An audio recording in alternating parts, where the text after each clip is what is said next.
കഴിഞ്ഞ 3 മാസമായി രാഷ്ട്രീയ കേരളം ഒരു ചോദ്യത്തിന് ഉത്തരം കാത്തിരിക്കുന്നുണ്ട്. ആ ചോദ്യം കേരള നിയമസഭയിലെ പ്രതിപക്ഷ ഉപനേതാവ് ആര് എന്നതാണ്. തെരഞ്ഞെടുപ്പ് ഫലം വന്നു, പുതിയ സർക്കാർ രൂപീകരിച്ച് 3 മാസവും പിന്നിട്ടു. എന്നാൽ ഇതുവരെയും പ്രതിപക്ഷമായ LDFന് തങ്ങളുടെ സഭയിലെ ഉപനേതാവിനെ കണ്ടെത്താൻ കഴിഞ്ഞിട്ടില്ല എന്നതിനേക്കാൾ അത് പുറത്തു പറയാൻ ആകുന്നില്ല എന്നതാണ് സത്യം. പ്രതിപക്ഷ ഉപനേതാവ് പദവി ശരിക്കും LDFനെ കുരുക്കിലാക്കിയെന്ന് വേണം പറയാൻ. തെരഞ്ഞെടുപ്പിലേറ്റ കനത്ത തിരിച്ചടിക്ക് മറുമരുന്നായി ഈ പദവി തങ്ങൾക്ക് വേണമെന്ന ഉറച്ച നിലപാടാണ് തുടക്കം മുതൽ CPI സ്വീകരിച്ചിരിക്കുന്നത്. എന്നാൽ അത് അംഗീകരിക്കാൻ വല്യേട്ടനായ CPMന് കഴിയില്ല. പിണറായിയും CPIയും തമ്മിലുള്ള വാക്പോരിന് വരെ ഈ തർക്കം കളമൊരുങ്ങുന്നത് കേരളം കണ്ടു. പ്രതിപക്ഷ ഉപനേതൃ പദവിയിൽ തീരുമാനമെടുത്തു കഴിഞ്ഞെന്നും അത് LDFൽ ചർച്ച ചെയ്യേണ്ട ആവശ്യമേ ഇല്ലെന്നുമാണ് പിണറായി പറഞ്ഞത്.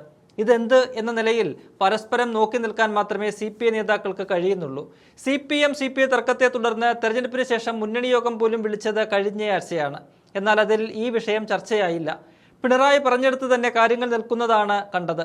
ഇത് വാർത്തയായതോടെ CPI നൽകിയ വിശദീകരണം വിഷയം CPI ഉഭയകക്ഷി ചർച്ചയിലൂടെ പരിഹരിക്കണമെന്ന് മെയ് മാസത്തിൽ തന്നെ തീരുമാനിച്ചിട്ടുണ്ട് എന്നാണ്. എന്നിട്ട് ഉഭയകക്ഷി ചർച്ച നടക്കുന്നുണ്ടോ? അതുമില്ല.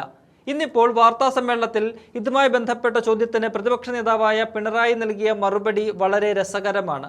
പ്രതിപക്ഷ ഉപനേതാവ് സംബന്ധിച്ച ചർച്ച അവസാനിച്ചെന്ന് താങ്കൾ ഉൾപ്പെടെ പറഞ്ഞിട്ടും തെരഞ്ഞെടുപ്പ് കഴിഞ്ഞ് 3 മാസമായിട്ടും LDF എന്ന നിലയ്ക്ക് ഒരുമിച്ച് പോകാൻ കഴിയുന്നില്ലല്ലോ എന്നായിരുന്നു ചോദ്യം. LDF ഒന്നിച്ചാണ് പോകുന്നത്, അതിൽ കുഴപ്പമൊന്നുമില്ല. LDF ഉപനേതാവ് എന്ന് പറയുന്നത് സ്പീക്കർ പറഞ്ഞതുപോലെ പ്രതിപക്ഷ നേതാവ് എന്ന നിലയ്ക്ക് ഒരു കത്ത് കൊടുക്കേണ്ട കാര്യം മാത്രമേ ഉള്ളൂ. ആ കത്ത് ഞാനാണ് എഴുതി കൊടുക്കേണ്ടത്. അത് കൊടുത്താൽ ഉപനേതാവ് വരും. ആ കത്ത് ഞാൻ കൊടുത്തോളാം, നിങ്ങൾ ബേജാറാകേണ്ട. ഉടനെ CPMന്റെ നേതാവിൻ്റെ പേരാണോ അതോ CPIയുടെ നേതാവിൻ്റെ പേരാണോ ആ കത്തിൽ കൊടുക്കുക എന്ന് മാധ്യമപ്രവർത്തകൻ ചോദിച്ചപ്പോൾ അതിന് ഒരു സംശയവുമില്ല, CPM നേതാവിൻ്റെ പേരായിരിക്കുമല്ലോ, അതിലൊരു മാറ്റവും ഉണ്ടാകില്ല എന്നായിരുന്നു പിണറായിയുടെ ഉറച്ച മറുപടി. അതായത് CPI ഇപ്പോഴും വിശ്വസിക്കുന്നത് പോലെ ഈ വിഷയത്തിൽ ഉഭയകക്ഷി തലത്തിലോ മുന്നണി തലത്തിലോ ഒരു ചർച്ചയും CPM നടത്താൻ ഉദ്ദേശിക്കുന്നില്ല. ഉപനേതാവ് ആരാണെന്ന് പിണറായി തീരുമാനിച്ചിട്ടുണ്ട്. ആ പേര് സ്പീക്കറെ എഴുതി അറിയിക്കും എന്ന്. CPIയുടെ ആവശ്യത്തിനോ അവരുടെ വിരട്ടലിനോ ഒരു വിലയും കൽപ്പിക്കുന്നില്ലെന്ന തുറന്നു പറച്ചിലായി പിണറായിയുടെ ഈ വാക്കുകൾ മാറിയിട്ടുണ്ട്. ഇതിനോടൊപ്പമാണ് CPI സംസ്ഥാന സെക്രട്ടറി ബിനോയ് വിശ്വം പാർട്ടി സംസ്ഥാന കൗൺസിൽ യോഗത്തിൽ കഴിഞ്ഞ ദിവസം നടത്തിയ ഒരു വെളിപ്പെടുത്തൽ ശ്രദ്ധേയമാകുന്നത്. പ്രതിപക്ഷ ഉപനേതാവ് സ്ഥാനം ആവശ്യപ്പെട്ട CPIക്കെതിരെ ഘടകകക്ഷികളെ ഉപയോഗിച്ച് മോശം കളിക്ക് CPM ശ്രമിച്ചു എന്നാണ് ബിനോയ് വിശ്വം പറഞ്ഞിരിക്കുന്നത്. മുന്നണിയിലെ ഘടകകക്ഷികളോട് ഒറ്റയ്ക്കൊറ്റയ്ക്ക് CPM നേതാക്കൾ CPIക്കെതിരെയുള്ള കാര്യങ്ങൾ പറഞ്ഞു. അവർ തന്നെ ഞങ്ങളെ വിവരം അറിയിച്ചു. ഉടനെ CPM നേതാക്കളെ വിളിച്ച് മറുപടി നൽകി.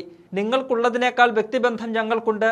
ഘടകകക്ഷികളെ എതിരാക്കാൻ നോക്കുന്നത് നല്ല രാഷ്ട്രീയമല്ല എന്ന് CPMനെ അറിയിച്ചു എന്നുമാണ് സംസ്ഥാന സെക്രട്ടറി പാർട്ടിയുടെ നേതൃയോഗത്തിൽ പറഞ്ഞിരിക്കുന്നത്. പ്രതിപക്ഷ ഉപനേതാവ് പദവി വേണമെന്ന നിലപാടിൽ നിന്ന് പിന്നോട്ടില്ലെന്നും നിയമസഭയിൽ പാർലമെന്ററി യോഗങ്ങളോ കമ്മിറ്റികളോ LDFന്റേതായി ഉണ്ടാകില്ലെന്നും തുറന്നടിക്കുകയും ചെയ്യുന്നുണ്ട് ബിനോയ് വിശ്വം. നോക്കൂ, LDF എന്ന മുന്നണി അക്ഷരാർത്ഥത്തിൽ കുത്തഴിഞ്ഞ ഒരു സംവിധാനമായി മാറിയെന്നാണ് ഇതിൽ നിന്ന് മനസ്സിലാക്കേണ്ടത്. കഴിഞ്ഞ 10 വർഷം അധികാരത്തിലിരുന്ന ഒരു മുന്നണി ഒറ്റ തോൽവിയുടെ ശിഥിലമായിരിക്കുന്നു. മുന്നണിയെ നയിക്കുന്ന CPMനോട് അതിലെ ചെറുകക്ഷികൾക്ക് യാതൊരു ആത്മാർത്ഥതയും ഇല്ലെന്ന് തെളിഞ്ഞിരിക്കുകയാണ്. ഒരർത്ഥത്തിൽ CPMനെ ഒറ്റിക്കൊടുക്കുന്ന നിലയിലേക്ക് മറ്റു കക്ഷികൾ പോയിരിക്കുന്നു. അപ്പോൾ CPMനേക്കാൾ തങ്ങൾക്ക് കടപ്പാട് CPIയോടാണെന്ന് വിളിച്ചു പറയുകയാണിവർ. നിലവിൽ ഒരംഗം മാത്രമുള്ള RJD ഒഴികെ കക്ഷികൾക്കൊന്നും നിയമസഭാ പ്രാതിനിധ്യമില്ല. അതുകൊണ്ട് തന്നെ ഈ സാഹചര്യത്തിൽ ചെറുപാർട്ടികളുടെ നിലപാട് CPMന് വലിയ വെല്ലുവിളിയുമല്ല. പക്ഷേ പ്രതിപക്ഷം എന്ന നിലയിൽ ഒറ്റക്കെട്ടായി പോകേണ്ട മുന്നണിയാണല്ലോ LDF. വെറും 35 അംഗങ്ങളുമായി താരതമ്യേന ദുർബലമായ പ്രതിപക്ഷം മുന്നണിയിൽ ഐക്യം കൂടിയില്ലെങ്കിൽ UDFനെ നേരിടാൻ നന്നേ പാടുപെടുമെന്ന് ഉറപ്പാണ്.